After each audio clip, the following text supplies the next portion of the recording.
सारे जंगली जानवरों की भगदड़ थी। उसी भीड़ में एक छोटा शेर का बच्चा था। ये भगदड़ जंगल के लकड़बग्गों ने कराई थी, क्योंकि ये इनकी चाल थी। वो शेर का बच्चा अपनी जान बचाकर वहाँ से भागने लगता है और ये लकड़बग्गे सब देख रहे थे। वो एक छोटे से पत्थर के पीछे छुप जाता है, लेकिन वो यहाँ पर ज्यादा देर तक नहीं टिक सकता। अब यहाँ पर उसी लड़की के पिता को एक शेर बताता है कि तुम्हारे बेटे की जान खतरे में है। वो जंगली जानवरों के भगदड़ के बीच फंसा हुआ है और इसका पिता दौड़कर उसकी तरफ जाता है। अब वो शेर का बच्चा वहाँ से निकलकर एक सूखे पेड़ के ऊपर चढ़ जाता है और वो शेर दौड़कर अपने बच्चे की तरफ जाता है। वो एक खतरनाक पहाड़ से नीचे की तरफ जा रहा था, लेकिन ये एक बहादुर शेर था। वो उन जानवरों की भीड़ में कूद जाता है और जानवरों को डराते हुए अपने बेटे के पास पहुंच जाता है। लेकिन जानवरों की भीड़ की वजह से वो पेड़ टूट जाता है और उसका पिता दूर जाकर गिरता है। ऊपर से ये शेर सब कुछ देख रहा था। तभी वो अपने बेटे को दांत से दबाकर एक सेफ जगह पर छोड़ देता है और फिर से वो शेर उन्हीं जानवरों की चपेट में आ जाता है। इसका बेटा घबरा जाता है और अपने पिता को देखने लगता है, लेकिन वो एक बहादुर पिता था। वो पहाड़ पर फिर से चढ़ने लगता है और आखिरकार वो ऊपर तक पहुंच जाता है। लेकिन ऊपर वही शेर था, वो इसी का भाई था। ये बहादुर शेर अपने भाई से ऊपर से मदद मांगता है और कहता है कि मुझे ऊपर खींचो, लेकिन ये बूढ़ा शेर गुस्से से उसके पंजे पकड़ लेता है और उसे अलविदा कहते हुए उसे नीचे धक्का दे देता है। इसका बेटा अपने पिता को गिरता हुआ देखकर जोर से पुकारता है। वो जानवर उसके पिता को कुचलते हुए भाग रहे थे। अभी अपने पिता को आवाज लगाता है, उन्हें ढूंढता है। तभी इसके पिता इसे दिखाई देते हैं। ये उसके पास जाता है और उसे उठाता है। ये एक मासूम था, अभी हर चीज से अनजान था, लेकिन इसके पिता इसे और इस दुनिया को छोड़कर चले गए थे। वो बच्चा अपने पिता के पास ही सो जाता है। इसकी उम्मीद इसके पिता ही थे, लेकिन अफसोस इसने अपने पिता को खो दिया था। तभी वहाँ पर वही बूढ़ा शेर आता है। वो उस बच्चे से कहता है कि तुम्हारी वजह से तुम्हारे पिता मारे गए। ये शेर इस बच्चे को दोषी ठहराता है। ये बच्चा कहता है कि इसमें मेरी क्या गलती थी, पर इस बच्चे को पता नहीं था कि सारी 40 बूढ़े शेर की थी। ये इस बच्चे को यहाँ से भागने के लिए कहता है और कहता है कि वापस यहाँ पर लौट कर कभी मत आना। वो बच्चा यहाँ से भाग जाता है। तभी वहाँ पर लकड़बग्गों की भीड़ आती है। ये बूढ़ा शेर उस बच्चे को खत्म करने के लिए कहता है और अब ये दरिंदे उसे मारने उसकी तरफ जाते हैं। तभी ये मासूम अपनी जान बचाकर वहाँ से भाग रहा था और अभी इसके पिता को मरे हुए कुछ ही देर हुई थी। और इससे हमें ये सीख मिलती है कि हमारे अपने सगे ही हमें गिराने की योजना बनाते हैं। अब वो मासूम पहाड़ के आखिरी छोर पर पहुँच गया था और वो नीचे गिर जाता है। क्या इस मासूम का सफर यहीं तक था? क्या वो अपने पिता का बदला नहीं ले सकता?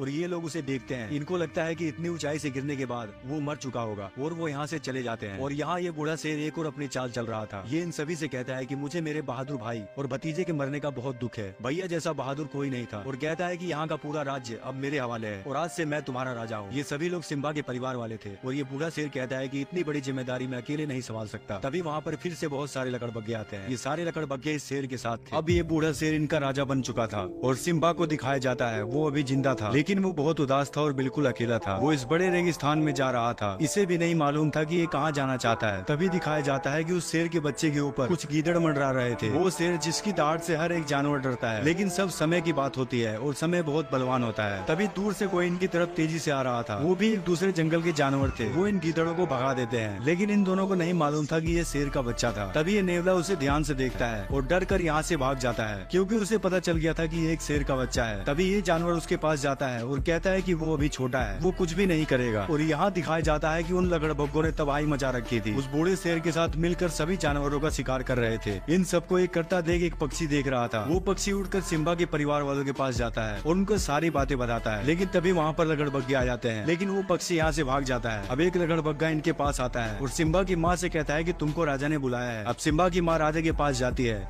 अब सिम्बा की माँ उस बूढ़े शेर के पास जाती है। वो शेर किसी जानवर को खा रहा था। तभी ये कहती है कि तुम बहुत ज्यादा शिकार कर रहे हो, ये ठीक।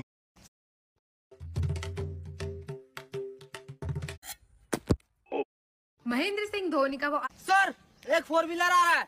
बताओ। हाँ। माल का